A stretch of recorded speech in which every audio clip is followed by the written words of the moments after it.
ಮಿಗುತುಂ ಕೇಂಬೊಯ್ಮುಗೆ ನುರಂಗಳು ಆದತಕ ಹೆಲಿಫೆಲಿವೆಗಳು ಮದೂಮಾ ದುಂಫತ್ ಕೇಸ್ತಿಮಾಲ್ ಕುರುಂ ಅದಿ ರಾಬುಯಿಂ ಫದ ಆದಕಾದತಂ ಹಿಮೆನೆ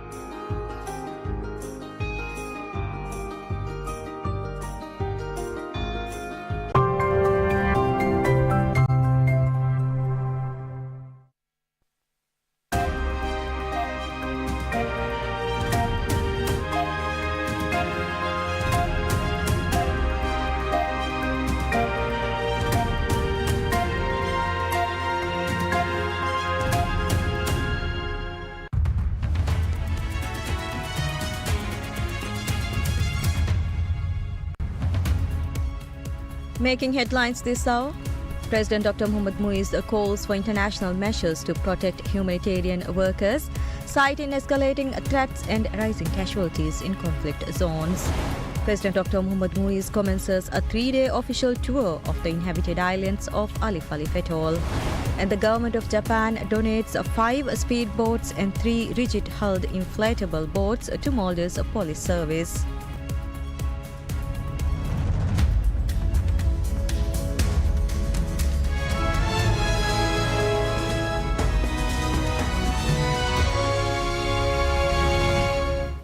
Bismillahirrahmanirrahim. Assalamu alaikum and welcome to PSM News in English with me, Dhaam Naeem.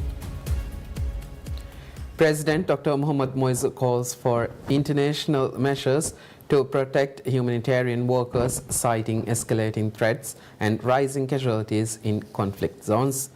His remarks issued in observance of World Humanitarian Day underscores the critical need to ensure both the safety and operational independence of aid personnel worldwide. In a statement shared via social media, President Muiz praised the bravery of humanitarian workers serving in war-torn and disaster-stricken regions. He described their efforts as essential to the advancement of peace and justice and reaffirmed the Maldives' solidarity with those who risk their lives to deliver assistance to vulnerable populations. He drew particular attention to the situation in Gaza, Palestine, where the Maldives has voiced a strong opposition to the obstruction of aid. The government has condemned the actions of the occupational Zionist state of Israel and called on international actors to exert measures to guarantee sufficient aid access. World Humanitarian Day, observed annually on 19th August, was established by the United Nations General Assembly in 2008 to honor the victims of the 2003 bombing of the Canal Hotel in Baghdad, Iraq, which claimed the lives of 22 humanitarian workers.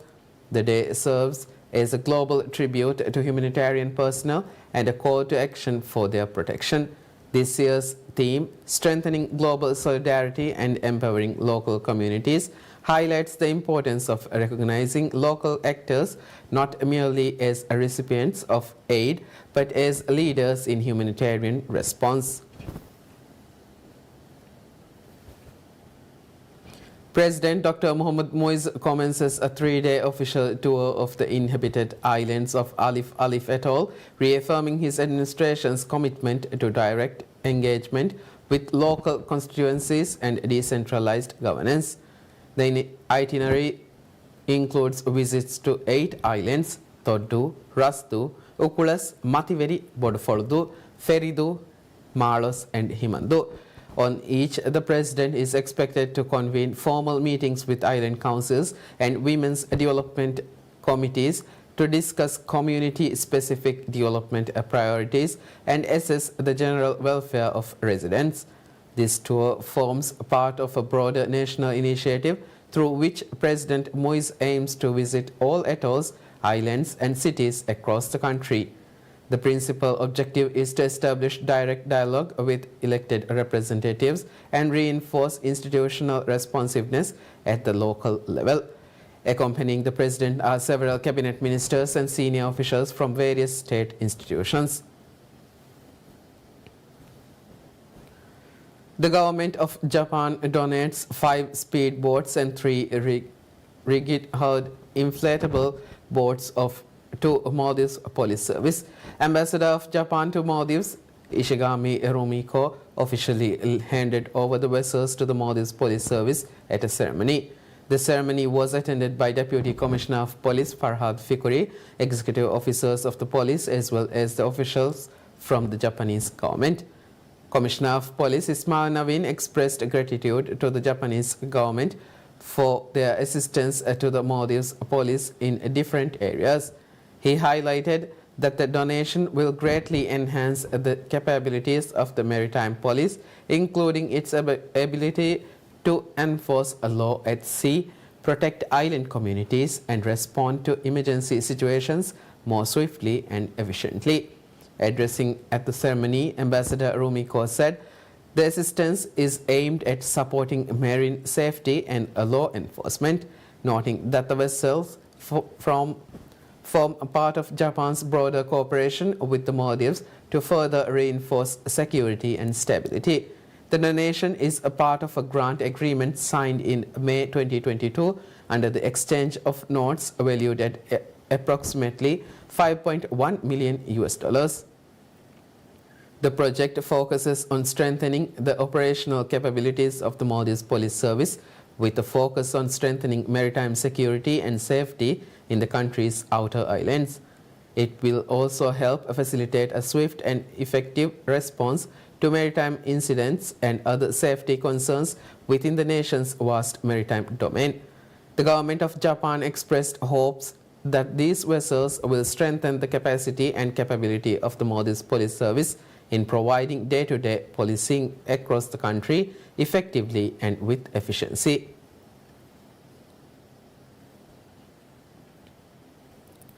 Nexia Maldives Private Limited, the firm tasked with formulating the National Development Plan strategy, shares the inception report for the Maldives 20-year National Development Plan with stakeholders.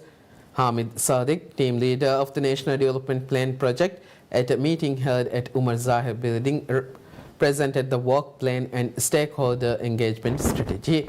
The session also introduced the core group working on the project and outlined the methodology and stakeholder participation plan. The meeting was attended by representatives from the Ministry of Health, Ministry of Transport and Civil Aviation, and the Ministry of Social and Family Development, Ministry of Economic Development and Trade, Ministry of Finance and Planning, Ministry of Foreign Affairs, and the Ministry of Cities, Local Government and Public Works. According to Nexia, the next step following the inception report is the second phase of the project, focused on collecting information needed to formulate the plan. This stage will involve close consultation with experts, public opinion surveys, focus group discussions, and stakeholder meetings. Based on the data gathered, a first draft of the plan will be prepared. Expert advice will then be sought and the plan will be finalized and formally submitted. Nexia was awarded the formulation of the 20-year National Development Plan earlier this month. The main objective of the National Development Plan is to develop a long-term strategic framework to guide government policies, investments, and national development plans over the next 20 years. According to the Ministry of Finance and Planning, the plan will prioritize the country's pressing economic, social, environmental, and structural challenges while also keeping sustainable development in mind. The Maldives welcomes over 100,000 tourists from Italy so far this year, making it the fourth largest source market for the country's tourism sector.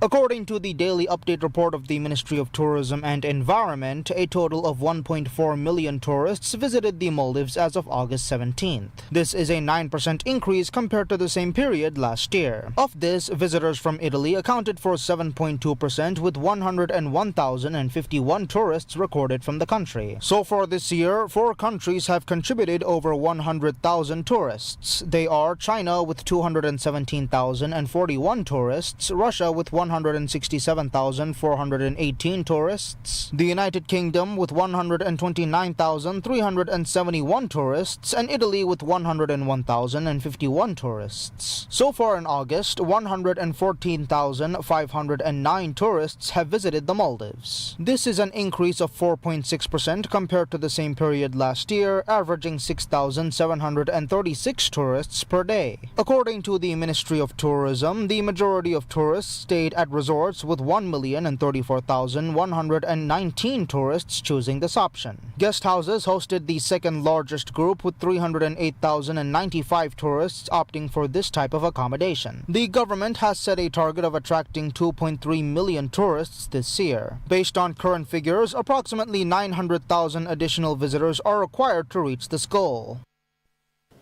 The Maldives Industrial Fisheries Company Limited commences the development of a new fish processing facility in Formula City. The facility will allow MIFCO to purchase a fish directly from Formula City and is expected to begin operations before the end of this year. Once operational, MIFCO will be able to supply safely packaged fish products to the residents of Formula City. MIFCO is expanding its operations with the aim of strengthening the fishing industry by making it more profitable and sustainable for fishermen. Efforts are also underway to export fish directly from Addo City next month. MIFCO is also in the process of introducing value-added fish processing in Addo City this year. As part of the efforts to increase the processing capacity of MIFCO centers, plans are also in place to upgrade the Kudu Fisheries Complex, including repairs to harbour roads and improvements to the local production factory. Meanwhile, repairs and maintenance of Feliver Cannery have now begun, while the fish purchase centre being established in Tinadu Kaftal Atoll is scheduled to open at the end of 2026. MIFCO said preparations are also underway to start purchasing tuna caught both in the northern and southern regions this year. The colleges participating in the BEAM initiative says the Build, Educate, Advance, Motivate BEAM training initiative aims to develop a skilled and competent workforce in the Maldives media sector. The BEAM training initiative is conducted under the Maldives Media Institute or MMI to train public service media or PSM employees as well as other media professionals. Agreements have been signed with several colleges to support the project. Speaking at the BEAM initiative inauguration ceremony, the Vice Chancellor of the Islamic University of Maldives or IUM, Dr. Ali Zahir, said various training programs will be conducted for PSM employees under the agreement. He said the university will also receive additional support from PSM. Speaking on behalf of Avid College, Chairman Abdullah Mustaq Rashad said the agreement will contribute to the development of media in the Maldives. He said the college will also conduct motivational programs for PSM employees. Speaking at the ceremony, Minds International or MI College's founder and chairman Ahmad Muttaqi expressed his pleasure at the opportunity to train PSM employees. He highlighted that the college has launched various programs so far. Under the BEAM initiative, PSM will also sign an agreement with the Australian Broadcasting Corporation or ABC. Australian Ambassador to the Maldives David Jessup said PSM would work closely with ABC in the future to empower and strengthen the media. He said the Australian government will work to cover the cost of the training. He further said that through ABC, Australian content will be provided and various opportunities will be created. The BEAM training initiative will provide training opportunities for PSM as well as media personnel. The initiative will provide training opportunities both in the Maldives and abroad. Although the BEAM training initiative has only been officially launched now, training under the initiative has been ongoing since April this year.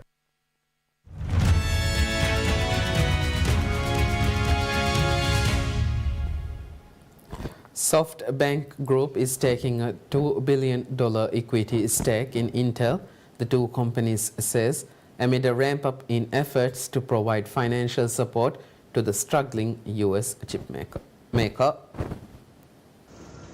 The joint statement by the two companies said that the Japanese investment company will pay $23 per share for Intel common stock. According to LSEG data, SoftBank would become the sixth largest investor in Intel. An Intel spokesperson said SoftBank's investment will come via a primary issuance of common stock by Intel and, based on the U.S. company's market capitalization at close of trading on Monday, would represent an equity stake of just under 2%. Media has reported earlier that the U.S. government is in talks to take a 10% stake in Intel. This comes after U.S. President Donald Trump called for the resignation of the company's CEO, Lip-Bu Tan, earlier this month. Media reports had said last week that the U.S. government may buy a stake in Intel after a meeting between Tan and Trump that was sparked by the U.S. president's demand for the Intel chief's resignation over his ties to Chinese firms. SoftBank declined to provide more details on the Intel investment when asked to comment. It would be the latest in the Japanese company's run of mammoth investment announcements in 2025, which include committing $30 billion to ChatGPT maker OpenAI, as well as leading the finance for Stargate, a $500 billion data center project in the U.S.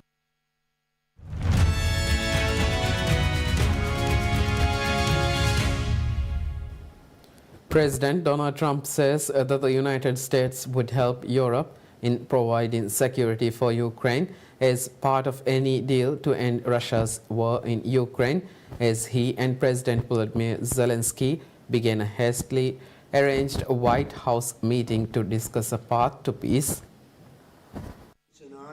Donald Trump suggested to reporters that he no longer believed reaching a ceasefire was a necessary prerequisite for striking a peace agreement, backing a position staked out by Russian President Vladimir Putin and opposed by Zelensky and most European leaders. Zelensky was also backed by the leaders of Britain, Germany, France, Italy, Finland, the European Union, and NATO, who traveled to Washington to demonstrate solidarity with Ukraine and push for strong security guarantees for the country in any post-war settlement.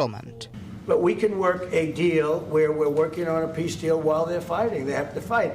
I wish they could stop. I'd like them to stop. But strategically, that could be a disadvantage for one side or the other. But all of these deals I made without even the mention of the words ceasefire.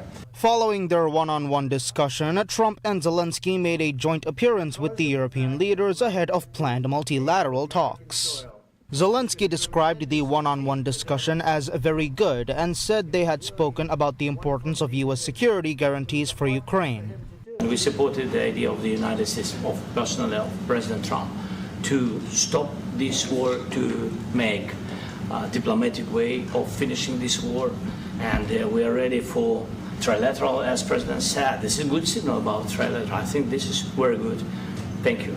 Trump said he and Zelensky had covered a lot of territory during their discussion. He also again proposed a three-way summit among Putin, Zelensky, and himself aimed at reaching a peace deal, which Zelensky said he would support. Putin has not publicly committed to such a meeting, though Trump said repeatedly that he believes Putin wants to end the war. Trump said he had spoken to Putin and would call him after the talks as well. Indian Foreign Minister Subramaniam Jaishankar begins talks with his Chinese counterpart Wang Yi in New Delhi and stressed that there could be positive momentum in ties between the neighbors only if there was peace on their border. Wang arrived in the Indian capital for a two-day visit, during which he will hold the 24th round of border talks with Indian National Security Advisor Ajit Doval and also meet Prime Minister Narendra Modi. Wang's visit comes days before Modi travels to China, his first visit in 7 years, to attend the summit of the Shanghai Cooperation Organization, a regional political and security group which also includes Russia. Your Excellency will also be discussing, border issues with our Special Representative, National Security Advisor Ajit Doval tomorrow. This is very important because the basis for any positive momentum in our ties is the ability to jointly maintain peace and tranquility in the border areas. it is also essential that the de-escalation process move forward. Relations between the Asian giants began to thaw in October after New Delhi and Beijing reached a milestone pact to lower military tensions on their Himalayan border following talks between Chinese President Xi Jinping and Modi in Russia. Ties between the two countries had deteriorated sharply following a military clash on their disputed Himalayan border in the summer of 2020, in which 20 Indian soldiers and 4 Chinese soldiers were killed.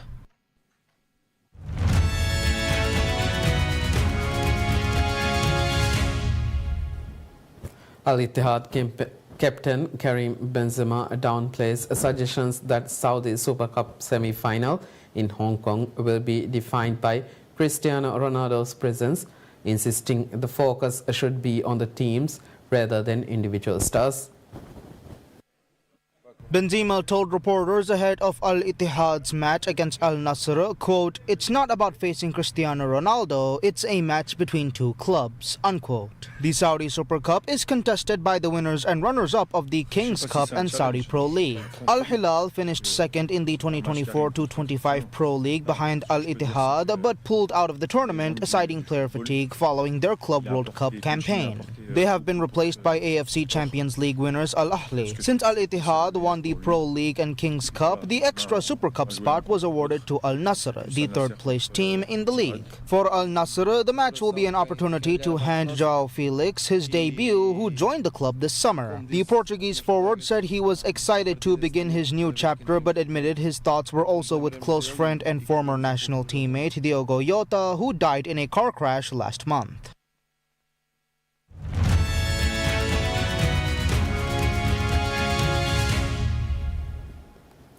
The Jalisco State Police adds 3 Tesla Cybertrucks to its patrol fleet, aiming to utilize these vehicles as mobile intelligence units equipped with advanced technology to bolster security efforts across the state ahead of 2026 FIFA World Cup. Back in May, Jalisco's governor Pablo Lemus defended the government investment of $60 million to acquire over 690 vehicles for the state security department, including 3 Tesla Cybertrucks. According to a Jalisco government statement, the Cybertrucks are leased for 36 months following a public bidding process. The 3 Tesla Cybertrucks are expected to be deployed as mobile units for intelligence operations, searches, arrests, criminal containment, and security tasks across the state's 12 regions. The vehicles, connected to the internet via Starlink, allow officers to access criminal databases even in areas lacking phone or internet coverage. Additionally, the Cybertrucks feature scanners to identify stolen vehicles and connectivity with the government's video surveillance system. The deployment is part of Jalisco's strategy to combat insecurity in the region and enhance monitoring capabilities in Guadalajara ahead of the 2026 FIFA World Cup. We end this news bulletin to bring you the President Dr. Mohamed Moises' visit to Ali Fali Atoll.